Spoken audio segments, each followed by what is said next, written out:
Tuna kibarua kigumu sana kusema kweli. Mechi na Azam FC, tena Azam FC ya Flore Ibenge ni mechi ngumu kweli kweli.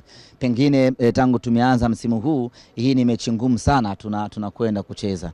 Nimewafuatilia Azam pamoja na kwamba wamekuwa na mwendo wa kusuasua katika ligi kuu, lakini unaona the best out of them. Unaona namna ambavyo wana ubora katika uchezaji wao, namna ambavyo wanapanga mipango yao, mashambulizi wanazuia. Ni mechi ngumu kweli kweli, lakini nachoweza kuwathibitishia wana Simba ni kwamba kwanza wataenjoy pira Matola, lakini kama haitoshi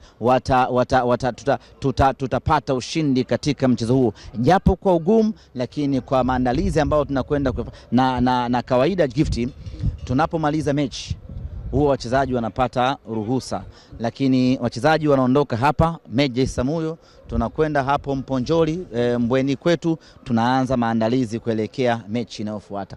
Na jambo moja Gift nikwambie, imani tunaitoa wapi katika mchezo huo? Selemani Matola akiwa kocha mkuu wa Simba msimu huu amecheza mechi 3 na zote ambazo amecheza ameshinda mabao 3.